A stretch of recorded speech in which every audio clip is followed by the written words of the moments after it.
नमस्कार मंडळी, दीपालीज किचनमध्ये तुमचे स्वागत आहे. आज आपण बघणार आहोत तिळगुळाचे लाडू. मकर संक्रांतीच्या तुम्हाला हार्दिक शुभेच्छा.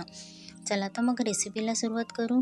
त्यासाठी प्रथम मी एका पॅनमध्ये 1 वाटी तीळ घेऊन छान मंद आचेवर छान भाजून घेतले. त्यानंतर इथे बारीक गूळसुद्धा चिरून घेतला.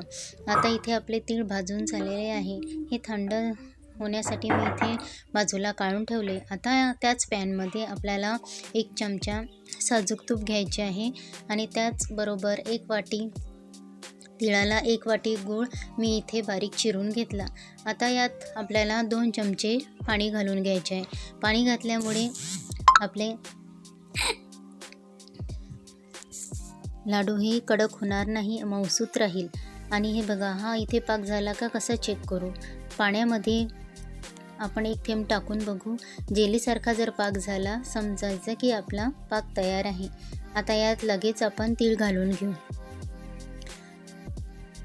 आता तीळ घातले की याला छान मिक्स करून घेऊ. सगळ्या बाजूनं तीळ गुळाला हे लागले पाहिजे. आता हे बघा, छान मिक्स झाले की ही प्रोसेस आपल्याला लवकर करायची आहे. आणि मी गॅस इथे बंद करून ठेवला आहे. आता एका चॉपर बोर्डला मी इथे तेल लावून घेते किंवा तूप, तुम्ही काही लावू शकता. मी तेलाचा हात लावला आणि हे सारण आपल्याला यात काढून घ्यायचे आहे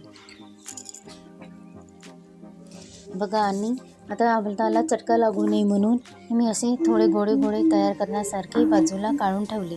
आणि पाण्याचा हात घेऊन आता आपल्याला पटापट हे लाडू वळून घ्यायचे आहे. अशा प्रकारे आता मी तुम्हाला दुसरासुद्धा करून दाखवते. असंच हाताला चटका लागणार नाही पाण्याचा हात घेतला की.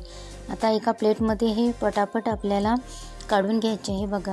आता जर तुम्हाला असे छान गोल आकार द्यायचा असेल तर आता दुसऱ्या प्लेटमध्ये ठेवून छान गोल आकार करून घ्यायचा. आता तुम्हाला बिलकुल चटका लागणार नाही. या प्रकारे त्याला छान असा गोल शेप देऊन दुसऱ्या प्लेटमध्ये आपल्याला काढून घ्यायचे आहे. अशा प्रकारे फक्त 10 मिनिटात आपले इथे तिळाचे मऊसूत लाडू तयार आहे. पंचावताराच्या उपहारासाठी हे लाडू मी आज केले होते. हे बघा, मी इथे तुम्हाला तोडून सुद्धा दाखवते बघा. आता हे मी डब्बासुद्धा भरून घेते. बीटच्या वड्या तयार केल्या होत्या आणि तिळाचे लाडू इथे तयार केलेले होते मी उपहाराला नेण्यासाठी. माझा व्हिडिओ कसा आवडला तुम्हाला कमेंट करून नक्की सांगा. थँक्यू.